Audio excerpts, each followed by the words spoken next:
All right, so a couple videos ago, I created a video of how the listicle is dead because of Journey by Mediavine. Journey by Mediavine got a big stink about AI and shut down over 500 accounts. And a lot of content creators were upset by that. They didn't understand. A lot of them didn't even use AI. Journey by Mediavine was even detecting if you use Canva to modify your images. I like to, brighten my images. I like to erase certain elements on my images, and that puts a marker of AI on it. And so if you use too much of that on your blog, then Journey by Mediavine doesn't like that, or they claim that their clients don't like that for when they place ads on your blog. So in that case, what is the stance about AI? What should we do as a blogger? My stance has always been to humanize AI content. So let's look at how I humanize AI content, more specifically, Journey by Mediavine method, so that you can retain your earnings through Journey, that you can blog ethically, because I feel I blog ethically. I write for clients. Clients allow me to use AI in an ethical manner. So I know what I can do and not do in regards to AI. And just to let you know, because of this new chapter of AI, I have updated my book. It was 15 clever blog tips. I've added more tips or more prompts.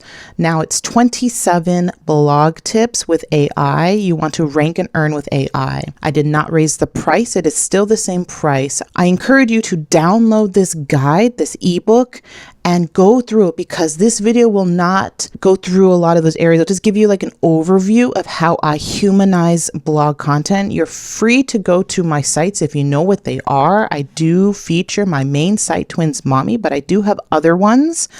So you can look and see how I humanize the content. One thing you want to think about is using, do you use an AI detector? Alna, do you run your content through AI detectors? No, I don't. I have a writer that does, but I know because of clients, they understand that AI detectors aren't the end all be all. So I put this post in an AI detector. I like this one.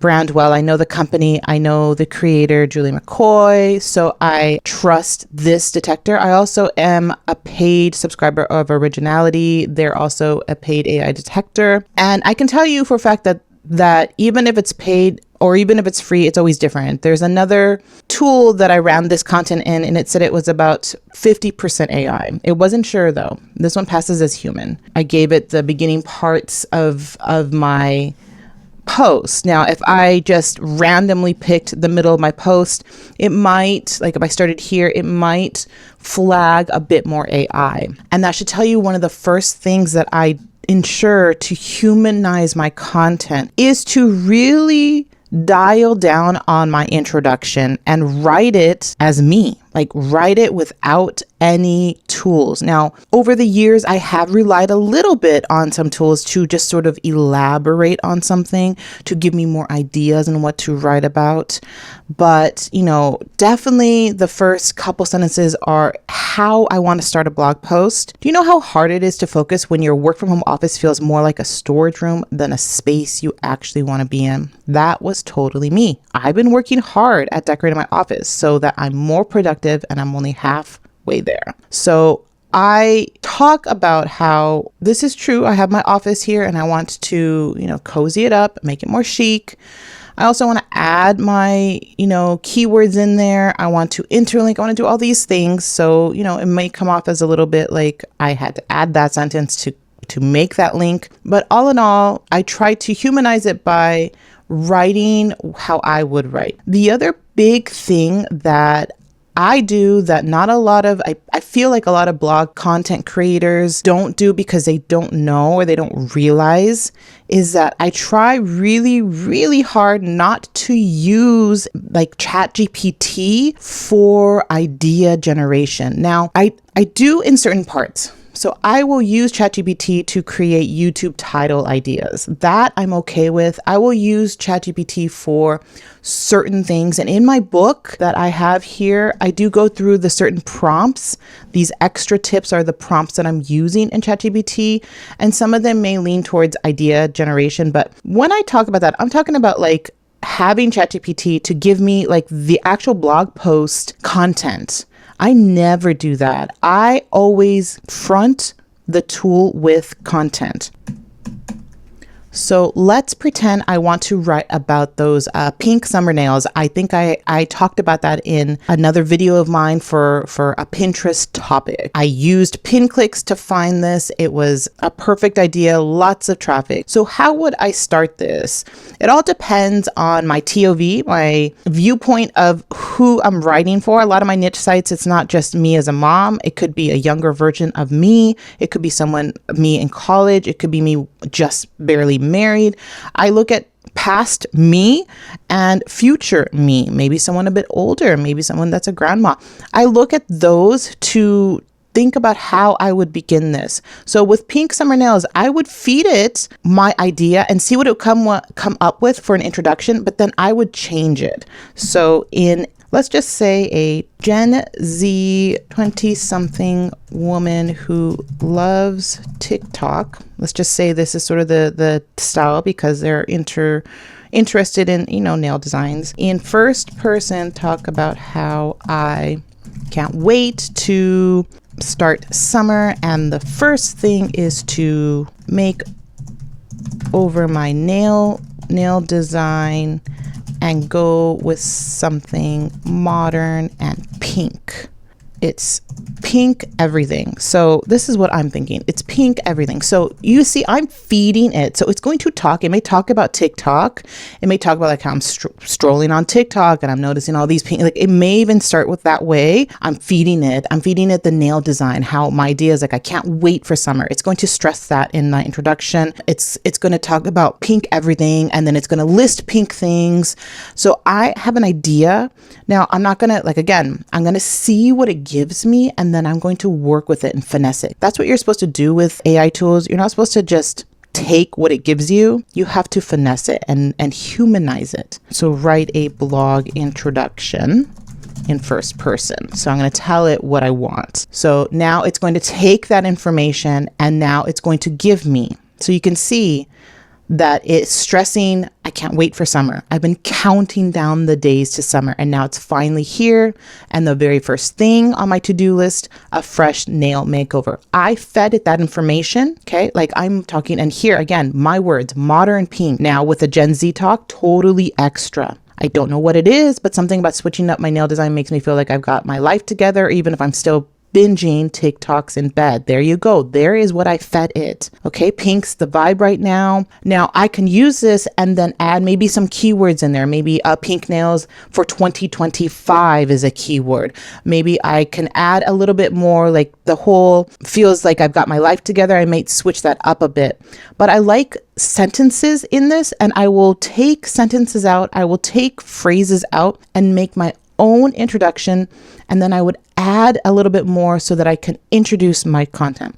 So this is what I mean by humanizing the content. Now, you could write the introduction without the prompt of ChatGPT, but I'm just showing you this is sort of the method that I would use for an introduction. It's a little bit different for my blog content. Now, like I said, I would not ask ChatGPT, give me all the different pink nail designs. I don't even know if it would even feed, like, I don't even know if it could do that, if it would just give me images. I'm not quite sure. Let's just see. List 10 pink summer nail ideas. And let's see what it gives me. All right, these are okay. I need to know if these are current for this year. So I have to do my research. I believe the Barbie pink nails I've seen on TikTok. So I know that this is current, but I don't think it's Chrome. I think it's like, or maybe it's like Barbie Chrome, I think it's called. See, because I need to know, another thing with using ChatGPT is that you need to know your topic. You can't just decide to start a pet blog and you've never ever had a pet. I am aware of, I go on TikTok. I have a daughter that's 12 years old that's into hair and nails. I know what's going on. I have my hand in that all like young crowd stuff and what's going on. And I believe Barbie Chrome was a term. Let's see, Barbie Chrome nails, Barbie pink Chrome nails. See, so this is a thing. This is a thing right here. I thought it was Barbie Chrome though. All right, since the Barbie movie came out, not this year, I think it was last year. It is now for the summer something that people want to do. So I go and do my research. If I ask ChatGPT, which I normally don't, what I normally do is I go on Pinterest and then I type in pink, the keyword that I want. So pink summer nail ideas. And then I go and I check out these and then I cross-reference it with the pink summer nails for 2025. I want to see what is current. Of course, it's going to give me Pinterest, but I can go to Vogue and see, okay, what are people talking about with this? They're just giving me just regular terms here. Nothing like TikTok trendy worthy kind of thing. Oh, it just sort of disappeared on me. Here's L. So then I can get some ideas. So French tip is still a thing. Sideways is not showing images, but it will eventually. Here's ombre. So, ChatGPT did give me some of these terms here, but, pink jelly nails may not be a thing in 2025. So this is where I would spend my time.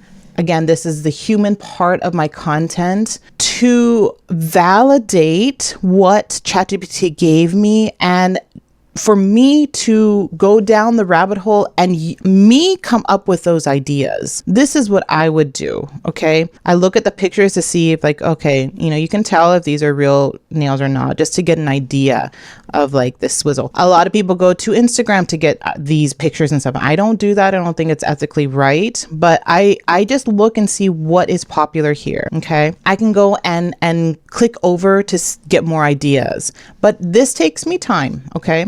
This takes me time, but it's worth it because if you want to make money with your blog, all right, you need to humanize the content. All right. You need to put your thoughts into it. You need to come up with the ideas. I strongly advise against using ChatGPT to come up with the ideas in your blog content. If you're doing lists in a way, like I think in that video, I showed you that I would term it as the best female office idea, and then I would go into more ideas.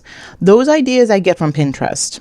Okay. I don't use ChatGPT. And I think that's a big mistake. And I think that's why a lot of accounts were shut down through Journey by Mediavine, is that it was too cookie cutter. All the ideas were the same. All the images looked fake, everything, all that stuff. When you're humanizing your content, you need to be aware of those things. And again, if you get my book, you'll be aware of those things. You'll see my thought processes of how I humanize the content and why I wouldn't do what I do. I show you, well, here is, if I ask it to write about health tips for a 40-year-old, these are very generic. I might use some of it. It might be too long-winded. And I go through the process. So it's sort of like this book doesn't just give you the prompts and then you just use it, because that's not how it works. I can use other people's prompts in here, but you want to finesse the output. And so that book helps you finesse the output. Another thing that I can do is I can take a picture and feed it to ChatGPT and then have it describe it as using the keyword pink now. So I can take a screenshot. I can upload it here. Describe these summer pink nails and use same TOB. So then I can go so I can do something like that.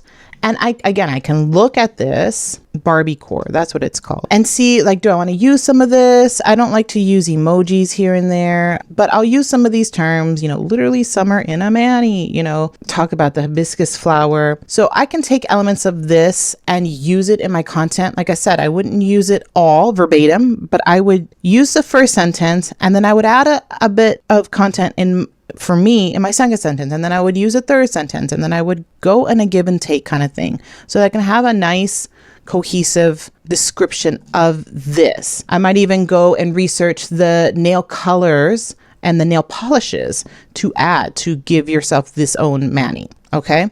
So again, you want to use those things in your content so that it is more helpful and it's humanized in that way. Okay. So if you just go and do this method and take a whole bunch of images and have it describe it, and then that's your blog post, it could probably do well on Pinterest maybe, but you risk, if you're trying to get into an ad platform, you risk losing your account that way. Like I said, grab my ebook. It's updated. It's for you guys. It's for bloggers. Like I said, it comes from a freelance writer. I get paid thousands of dollars with my content, and I use AI, and the clients are okay with that because I humanize it.